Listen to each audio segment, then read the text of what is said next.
सर्वप्रथम मोर प्रभु जीशु ख्रीष्ट को धन्यवाद देवा साथे साथे आज जो स्कूल स्थापना दिवस रे उपस्थित होइतिबा प्रत्येक को हमर भक्तिपूर्ण नमस्कार।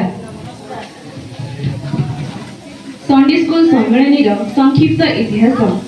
पृथ्वीर प्रथम संडे स्कूल ग्लस्टर सहर में रॉबर्ट राइन्स द्वारा 1780 साल स्थापित होबार प्राय 42 वर्ष पर ओडिशार कटक ठारे 1822 मसीह बांटन और पेरस्ताहिन उद्योग आंग्लो इंडियन और अन्य प्रदेश आसीथिबा ख्रिस्टियन परिवार पिलांक पई प्रथम संडे स्कूल स्थापना करा जायथिला, किंतु ओडिया पिलांक पई ओडिशा रे प्रथम संडे स्कूल स्थापना करा गला। पुरी जिलार पिपिली बोर्डिंग स्कूल रे 1838 मसीह 1840 मसीह ब्रह्मपुर अनाथाश्रम खोला जिबारु सेठारे स्टबिन्स साहेब द्वारा एवं 1841 मसीह एच विल्किन्स ब्रह्मपुर अनाथाश्रम बालक मानकु नहीं गंजाम रे आश्रम खोलिबा दिनु सेठारे तांको द्वारा संडे स्कूल कार्य आरंभ होइथिला। ब्रह्मपुर मंडलीर एक अंग स्वरूप बाप्टिस्ट मिशन चर्च रे 1870 मसीह स्वर्गत दानिएल महांती उद्योग प्रथम संडे स्कूल स्थापित हैला। आम माणांचल मंडली सम्मेलन एक अंग स्वरूप बालक बालिका मानकु प्रभु आत्मिक ज्ञान व अनुग्रह रे बढ़ाइबा निमंते उत्कल बाप्टिस्ट संडे स्कूल सम्मेलन 1922 साल रे जन्म लाभ करी फेब्रुआरी मासरे उत्कल बाप्टिस्ट मंडली सम्मेलन सहायता द्वारा सेरक मंडली संडे स्कूल समिति रे तार प्रथम अधिवेशन अनुष्ठित करथिला।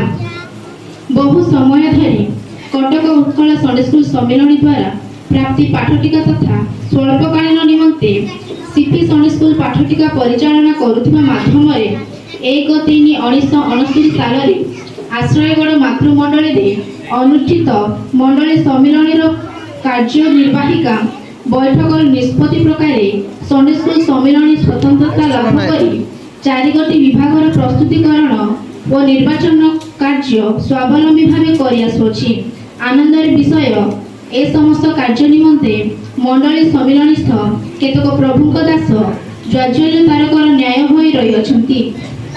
ए मानक मध्य दे बाइबल प्रथम पारमार्थिक तालीम प्राप्त व्यक्ति यथा सेरंग मंडलीर पालक आचार्य अमरेश पाणी और अनेक प्रभुकर दास मानकु उत्साह प्रदान करी कटक मंडली पालक यथा पंडित नामरे नामित स्वर्गत सूर्यकांत बेहेराक दिग्दर्शन अनुसारी पालक पुरुषोत्तम माड़ी झाड़ू श्रृंग पालक नित्यानंद जेना आश्रयगढ़ पालक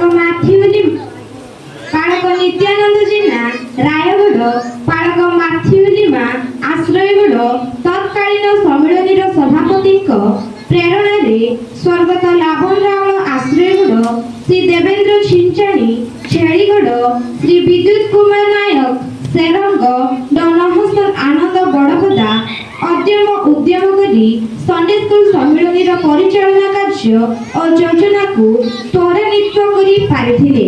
शिक्षादान और परीक्षा परिचालना अर्थात वार्षिक और अर्धवार्षिक परीक्षा परिचालना करिवार पदक्षेप ग्रहण करागला।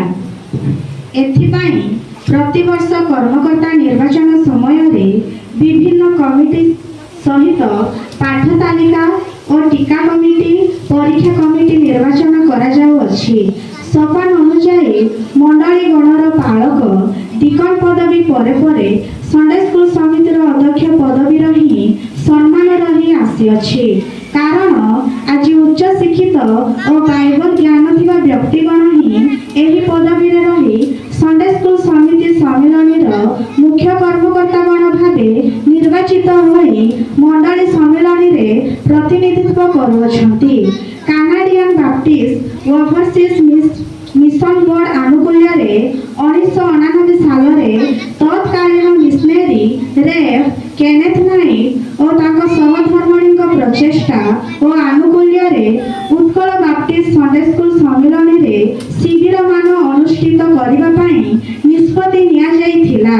संडे स्कूल छात्र छात्री मानक बयस क्रम रे श्रेणी विभाग करा जाई प्राथमिक निम्न मध्यम व उच्च विभाग रे बाइबल शिक्षा दान निमंते जो मानुएल तैयारी करागला सेही ଅନୁସାରେ 1993 ସାଲ ଠାରୁ ଶିବିର ମାନଙ୍କରେ ସଣ୍ଡେ ସ୍କୁଲ ଶିକ୍ଷକ ଶିକ୍ଷୟିତ୍ରୀ ମାନଙ୍କୁ ତାଲିମ ଦେବାର କାର୍ଯ୍ୟକ୍ରମ କରାଯାଉଅଛି। ତାଲିମ ଦେବା ନିମନ୍ତେ ବିଶିଷ୍ଟ ବିଜ୍ଞ ପ୍ରବକ୍ତା ମାନଙ୍କୁ ଆହ୍ୱାନ କରାଯାଇ ସମ୍ମିଳନୀ ଅନ୍ତର୍ଗତ ବିଭିନ୍ନ ମଣ୍ଡଳୀରେ ଶିବିର ମାନ ପରିଚାଳନା କରାଯାଉଅଛି। ସଣ୍ଡେ ସ୍କୁଲ ସମିତି ସମ୍ମିଳନୀର ପ୍ରଥମ ଶିବିର ଆଶ୍ରୟଗଡ଼ ବାପ୍ଟିଷ୍ଟ ମାତୃମଣ୍ଡଳୀରେ ଅନୁଷ୍ଠିତ କରାଯାଇଥିଲା। ଉକ୍ତ ଶିବିରରେ ସ୍ୱର୍ଗତ ମାଖିର ଦାସଙ୍କ ପୁତ୍ର ଜନ୍ ଗିଲିୟର ଦାସ ବକ୍ତା ଭାବରେ ଶିକ୍ଷାଦାନ କରିଥିଲେ। ସୂଚନାଯୋଗ୍ୟ 1/3/1969ରେ ଆମ ସମ୍ମିଳନୀକୁ ସ୍ୱତନ୍ତ୍ରତା ଦିଆଯିବା ପରେ ଆମ ସଣ୍ଡେ ସ୍କୁଲ ସମିତି ସମ୍ମିଳନୀ ପରିଚାଳନା ପାଇଁ ନୂତନ ଭାବେ ନିୟମାବଳୀ ପ୍ରସ୍ତୁତ କରାଯାଇଅଛି। ବସ୍ତୁତ ସଣ୍ଡେ ସ୍କୁଲ ସମିତି ସମ୍ମିଳନୀ ସ୍ୱତନ୍ତ୍ରତା ପାଇବା ପରେ ବଡ଼ପଦା ମଣ୍ଡଳୀର ଶାଖା ଲେଙ୍ଗେ ସଣ୍ଡେ ସ୍କୁଲ ସମିତିରେ ତାର ପ୍ରଥମ ବାର୍ଷିକ ସଭା ଅନୁଷ୍ଠିତ କରାଯାଇ ପାରିଥିଲା। ସ୍ୱତନ୍ତ୍ରତା ପରେ ପରେ ନିଜ କର୍ମକର୍ତ୍ତାଙ୍କ ପରିଚାଳନାରେ ସଣ୍ଡେ ସ୍କୁଲ ସମିତି ସମ୍ମିଳନୀ ନିରବଚ୍ଛିନ୍ନ ଭାବରେ ପ୍ରତ୍ୟେକ ମଣ୍ଡଳୀ ଓ ସମାଜମାନଙ୍କରେ ପାଳିକ୍ରମେ ତଥା ଅନୁରୋଧ କ୍ରମେ 2 ଦିନିଆ ବାର୍ଷିକ ସଭା ଅନୁଷ୍ଠିତ କରି ଆସୁଅଛନ୍ତି। ଆନନ୍ଦର ବିଷୟ ଗତ 13/14/1/2019 ତାରିଖରେ 2 ଦିନ ଧରି ଉଦୟଗିରି